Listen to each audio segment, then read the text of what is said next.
الحمد للہ وکفی والصلاة والسلام علی عباده الذین اصطفى خصوصا علی افضلهم وخاتم النبیین محمد الامین وعلی آلہ وصحبہ اجمعین.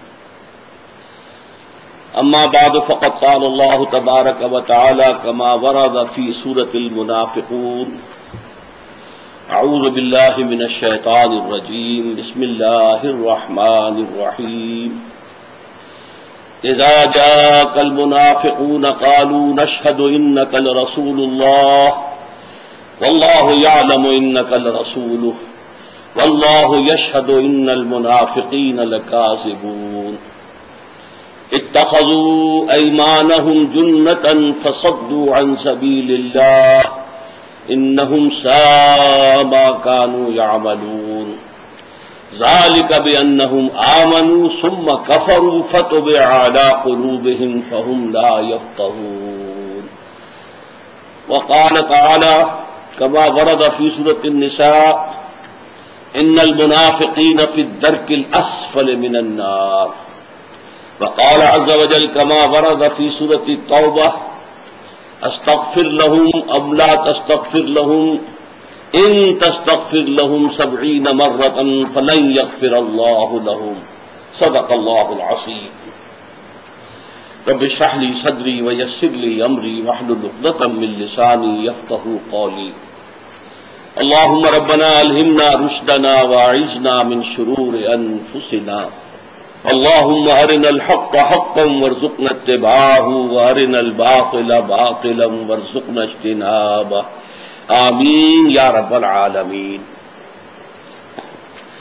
مطالعہ قرآن حکیم کے جس منتخب نصاب کا سلسلے وار درس ان مجالس میں ہو رہا ہے، اس کے چوتھے حصے کا پہلا درس تھا سورہ حج کی آخری 6 آیات پر مشتمل اس کا آخری رکوع، جس میں جہاد کا حکم آیا ہمارے اس منتخب نصاب میں پہلی مرتبہ وجاہدوا فی اللہ حق جہادی.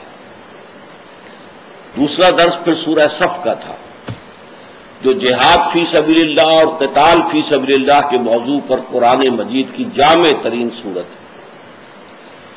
تیسرا سبق سورہ جمعہ پر مشتمل تھا کہ اس جہاد اور قتال فی سبیل اللہ کے لیے لوگ کیسے حاصل کیے جائیں، کیسے جمع کیے جائیں، کیسے ان کی تربیت کی جائے.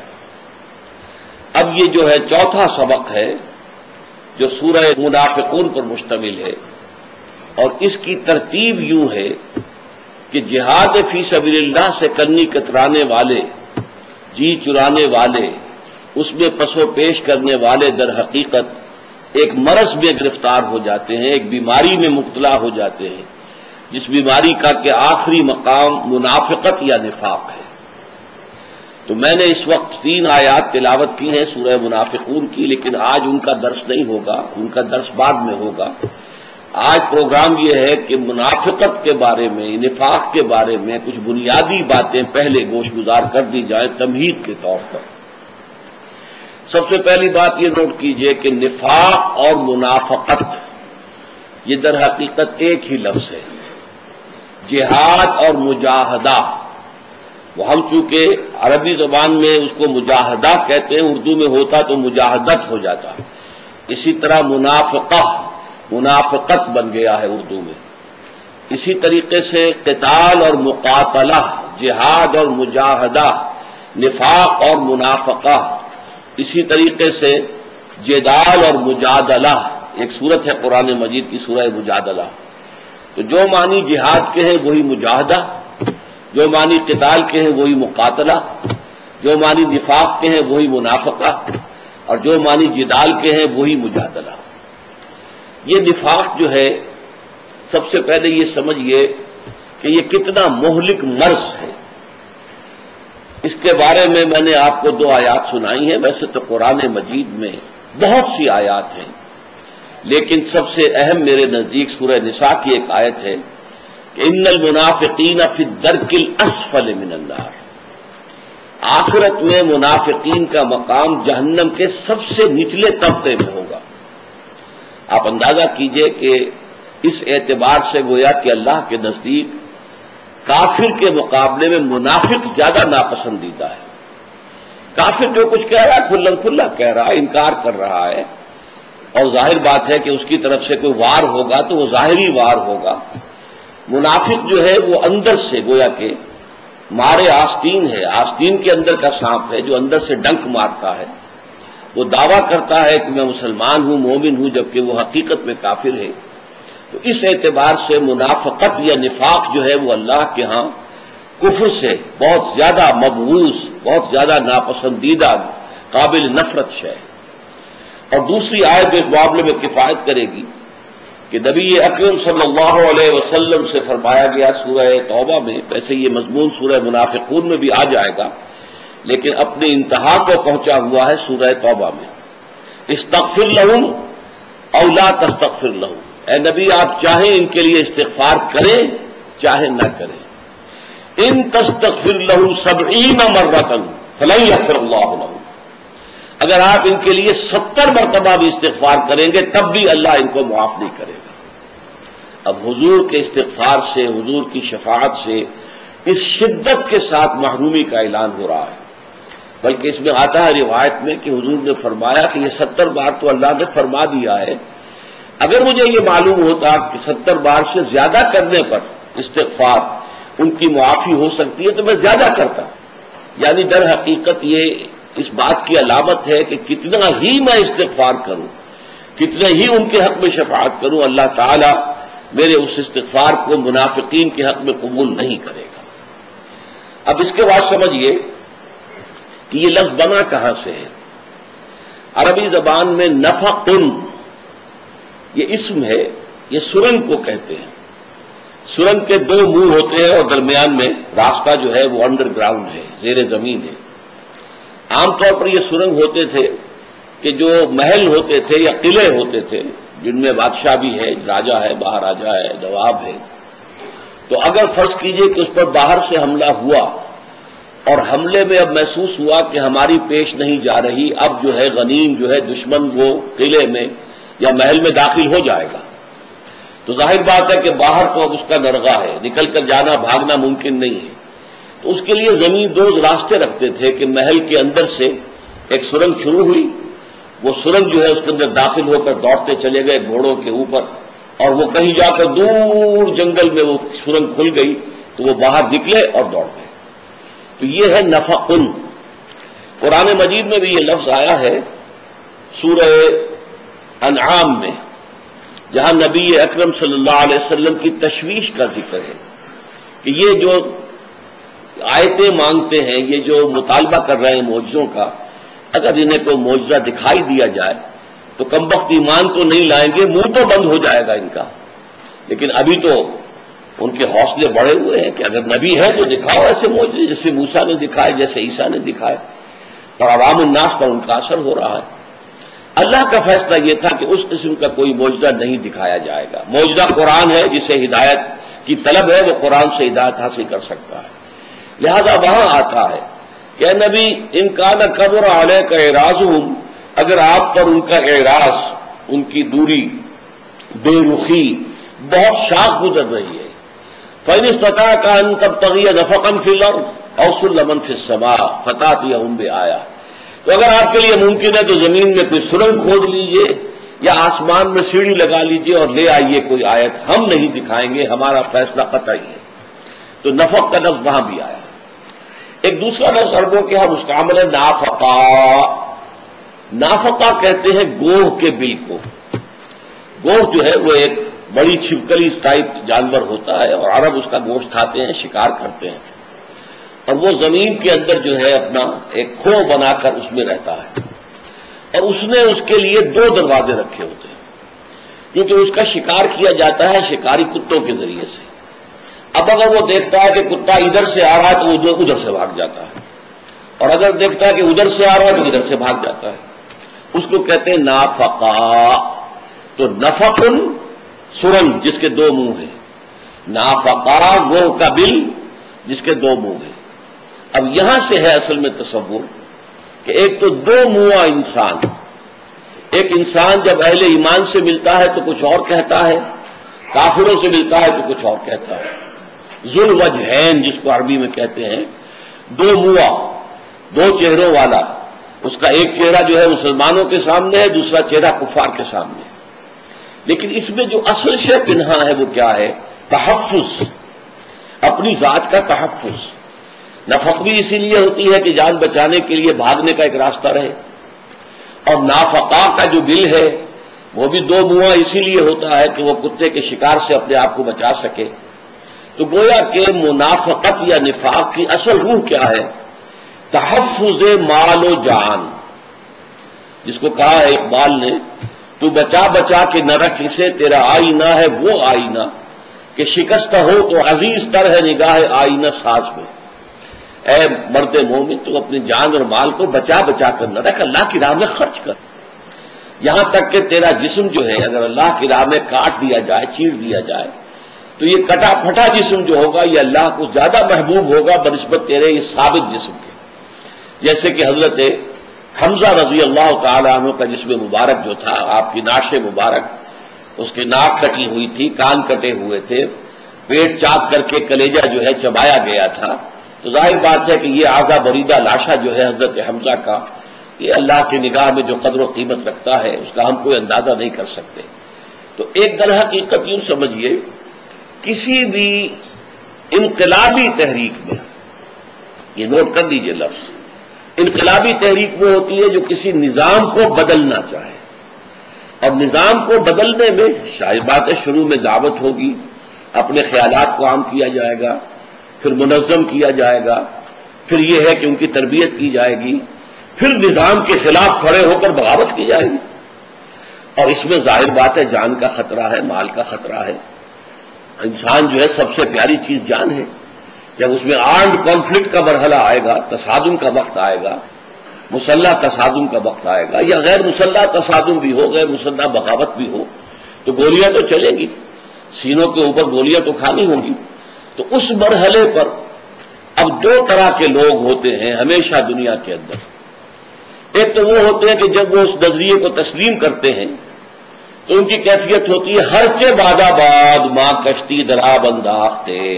اب جو ہو سو ہو، ہم نے کشتی جو ہے دریا میں ڈال دی ہے، اب کشتی تیرے گی تو ہم تیریں گے اور جیئیں گے، اور کشتی ڈوبتی ہے تو ہم کشتی کو نہیں چھوڑیں گے، اس کے ساتھ ہی ڈوب جائیں گے. یعنی اس کاز کے ساتھ ٹوٹل آئیڈینٹیفیکیشن. ایک وہ کم ہمت لوگ ہوتے ہیں، ضعف ارادہ کے مریض ہوتے ہیں، ان میں استقامت نہیں ہوتی. انہوں نے دعوت تو انہیں اچھی لگی، قبول کر لی. مارکسزم جو ہے دل کو بھایا، دماغ کو بھایا، قبول کر لیا، لیکن جب سار کی فوجوں کا سامنا ہوا تو بھاگ نکلے. یہ کمزور لوگ. اسی طرح ایمان اچھا لگا اور ایمان لے آئے، واقعی فطرت کے مطابق بات ہے. ایمان کی راہ میں تکلیفیں آئیں، مصائب آئے، مصیبتیں آئیں اور آزمائشیں آئیں، یہاں تک کہ جب آزمائش یہ ہو گئی کہ اب نکلو اللہ کی راہ میں جان ہتھیلی پر رکھ کر، تو پھر اب پسپائی اختیار کی، رفتہ رفتہ پیچھے کو ہٹنے شروع ہوئے. یہ دوسری قسم کے لوگ ہیں جو رفتہ رفتہ ابتدا میں ان کے مرض کو ہم کہیں گے ضعف ایمان، لیکن ہوتا ہوتا وہ منافقت اور نفاق تک پہنچ جاتا ہے. اس کی تفصیل میں بعد میں عرض کروں گا. تو یہ بچاؤ جو ہے جان کا، مال کا بچاؤ، اور اس کے لیے دو رخا پن پیدا کر لینا کہ اپنے سارے انڈے جو ہے don't keep all your eggs in one basket, کچھ دوسری باسکٹ میں بھی رکھو، تاکہ ایک باسکٹ اگر ٹوٹ جاتی ہے تو سارے کے سارے انڈے تو ختم نہ ہو جائیں. لہذا کچھ دوستی اہل اسلام سے بھی رکھو، اگر انہیں فتح ہو جائے تو ہم کہیں گے ہم آپ کے ساتھ تھے، اور کچھ نہ کچھ تعلقات کفار کے ساتھ بھی رکھو، اس لیے کہ بالفعل اگر کفار کا غلبہ ہو گیا تو ہم ان سے کہیں گے دیکھیے ہم تو آپ کے ساتھ ہی تھے، ہم انہیں آپ کو ان کی خبریں نہیں پہنچاتے رہے، ہم آپ کو ان سے بچاتے نہیں رہے ہیں، دیکھیے فلاں موقع پر ہم نے فلاں ہیلا کیا تھا جس سے کہ آپ بچ گئے تھے. تو یہ ہے کہ دونوں طرف اپنا ایک موقف برقرار رکھنا اور ان کے ساتھ تعلقات رکھنا، یہ ان کے لیے اپنے جان اور مال کے تحفظ کا معاملہ تھا. اب ایک بات نوٹ کیجئے، نفاق کا عموم جو ہے اس کے بارے میں ہم سمجھتے ہیں کہ منافق تو شاید کوئی علیحدہ ہی کوئی نوع ہے، جیسے نوع انسان، نوع مومن، نوع مسلم، نوع منافق نہیں. منافق بھی مسلم ہوتا ہے، for all legal purposes, for all practical purposes منافق مسلم ہوتا ہے، البتہ اندر سے مومن نہیں ہوتا. مسلم ہے، قانون اسلام اس کا ثابت، لیکن اندر مومن نہیں ہے. یہ کیفیت ہے در حقیقت یہ منافق کی. ایک ہے ایمان کے منافی کفر، یعنی کھلا کھلا ایک شخص انکار کر رہا ہے، قرآن کا انکار کر رہا ہے، حضور کا انکار کر رہا ہے، یا اللہ کی توحید کا انکار کر رہا ہے، کھلا کھلا، یہ تو کافر ہو گیا. ایک وہ شخص ہے کہ جو اپنے اوپر اسلام کا پردہ ڈالے ہوئے ہے، کہتا ہے میں مسلمان ہوں، کلمہ شہادت ادا کرتا ہے، نماز پڑھتا ہے، روزہ رکھتا ہے، لیکن اندر سے کافر ہے، اس کے دل میں ایمان کی کوئی رمق موجود نہیں ہے. تو در حقیقت یہی ترتیب ہے. پھر سورہ منافقون کے بعد سورہ تغابن آتی ہے. سورہ تغابن ہم اس منتخب نصاب کے دوسرے حصے میں پڑھ چکے ہیں، اور وہ حقیقت و ثمرات ایمان کے موضوع پر قرآن مجید کی جامع ترین صورت ہے. تو گویا کہ نفاق کا ایک مخالف ہے کفر، اس سے یہاں بحث نہیں ہو رہی. نفاق کا ایک دوسرا متضاد ہے ایمان، اس سے یہاں بحث ہو رہی ہے. تو ایمان کے دو مخالف سمجھیے، ایک کفر، اس سے بحث نہیں ہے، ایک نفاق کہ بظاہر ایک شخص مسلم ہے، وہ اقرار کر رہا ہے لیکن حقیقت میں وہ مومن نہیں ہے. اچھا، اس کی صورتحال یہ ہے، ہم یہ سمجھتے ہیں عام طور پر کہ ہمارا نفاق سے کیا تعلق، ہم پر تو نفاق حملہ آور ہو ہی نہیں سکتا. دیکھیے اس میں حضرت حسن بصری رحمت اللہ علیہ کا قول ہے، ما آمنہ الا منافق ولا خافہ الا مومن. نفاق کا خوف صرف مومن کو ہوتا ہے. جس کے پاس کوئی دولت ہے اسے ڈر ہے نا کہ ڈاکہ نہ پڑ جائے، چوری نہ ہو جائے. جس کے پاس ایمان ہے اسے نفاق کا اندیشہ رہتا ہے، کہیں نفاق کا ڈاکہ نہ پڑ جائے اور میرا ایمان جاتا نہ رہے. منافق کے پاس ایمان ہے ہی نہیں تو خوف کا ہے کا. اب کیا ڈاکو آئے گا تو کیا لے جائے گا، چور آئے گا تو کیا لے جائے گا. وہ غالب کا بڑا پیارا مصرع ہے کہ رہا کھٹکا نہ چوری کا، دعا دیتا ہوں رہزن کو. بھائی میری ایک پوٹلی تھی، پوٹلی میں کوئی مال تھا میرا، وہ چور لے گیا، اب مجھے کوئی کھٹکا نہیں، میں پاؤں پھیلا کے سوؤں گا، اب میرے پاس ہے ہی کیا جو چوری اور کوئی کر کے لے جائے گا.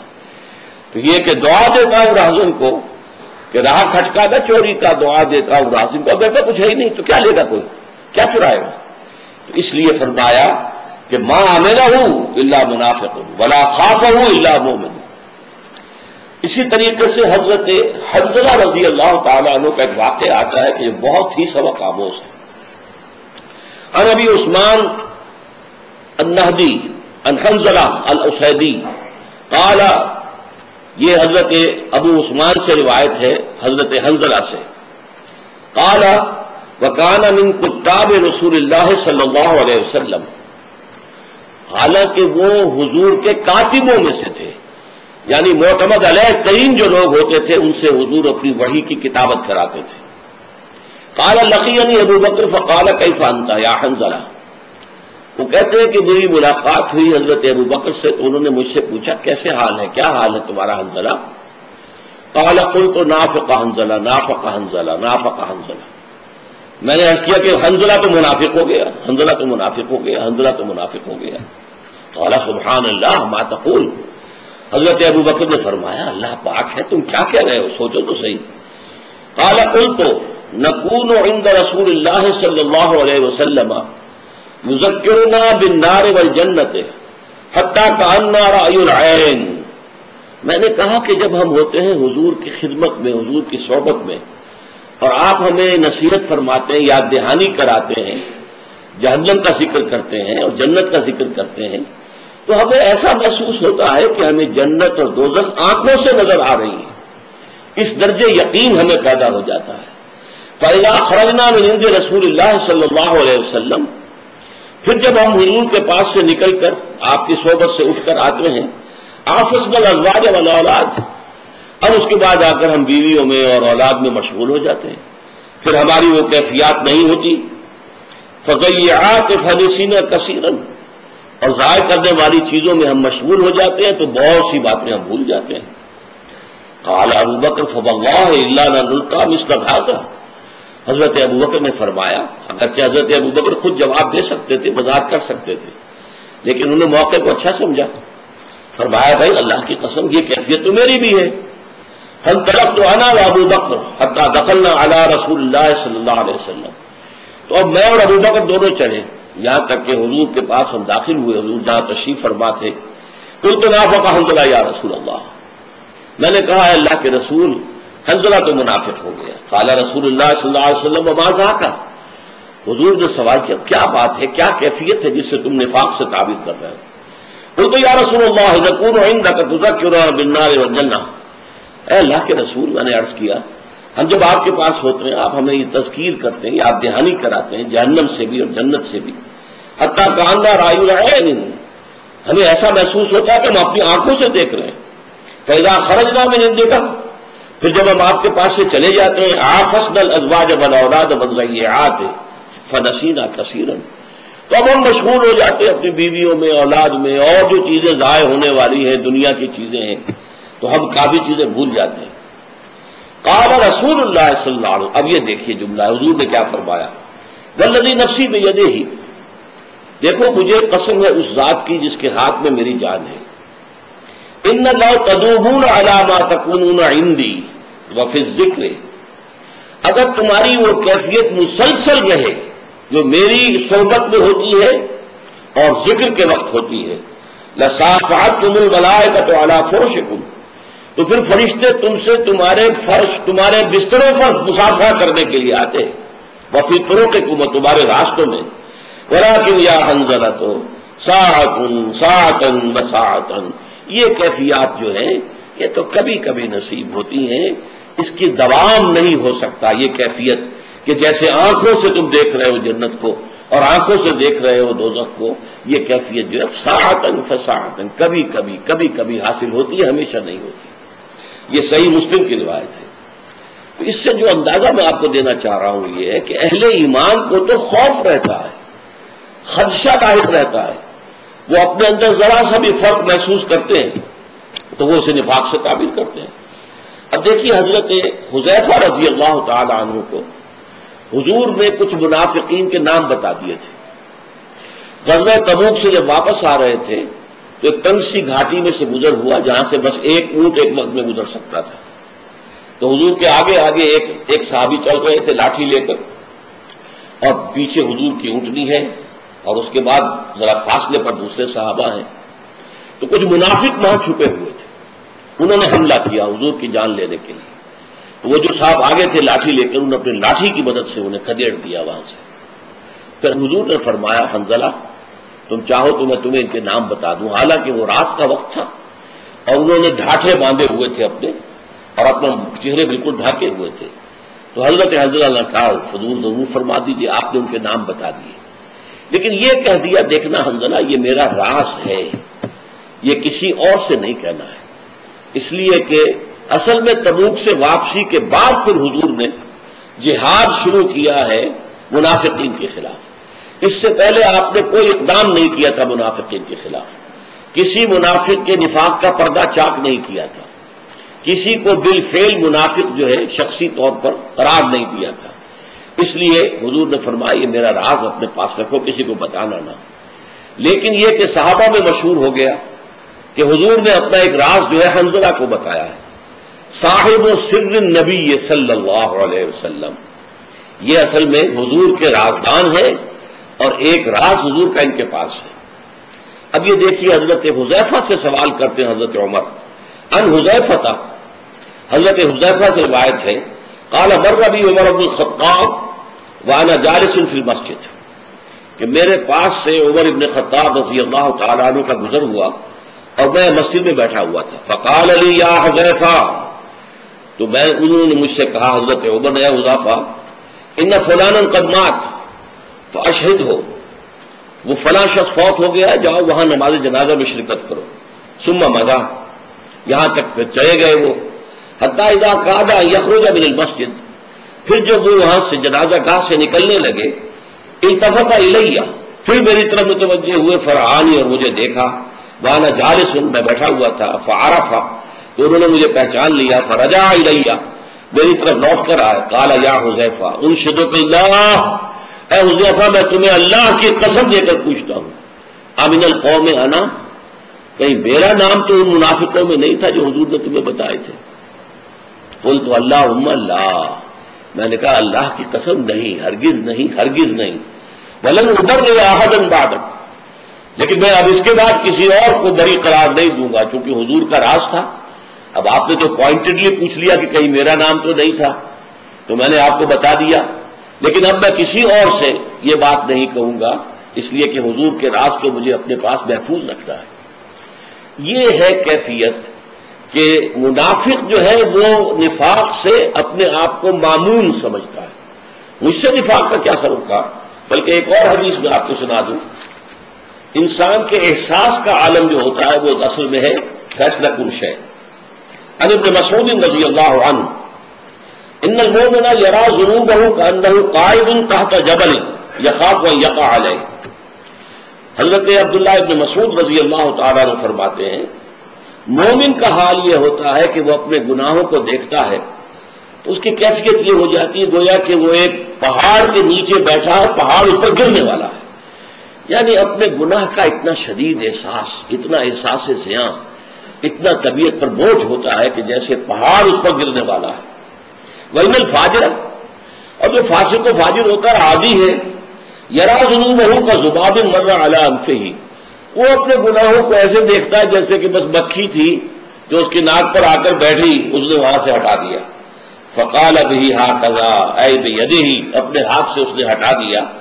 فَذَبَّهُ عَنْهُ، وہ وہاں سے چلی گئی۔ تو بس احساس تو ہوتا ہے فاسق کو بھی فاجر کو بھی کہ میں نے گناہ کیا ہے، غلط کام کیا، بس اتنا ہی ہوتا ہے کہ جیسے مکھی ناک پر بیٹھی تھی، آپ نے ہاتھ کا اشارہ کیا، اڑا دیا بس۔ اور مومن حقیقی جو ہے اس کا حال یہ ہوتا ہے کہ اگر اس کے گناہ کا احساس اسے ہوتا ہے تو یوں محسوس کرتا ہے جیسے پہاڑ تلے آ گیا ہے، پہاڑ اس پر گرنے والا ہے۔ بارک اللہ لی و لکم فی القرآن العظیم ونفعنی وإیاکم بالآیات والذکر الحکیم۔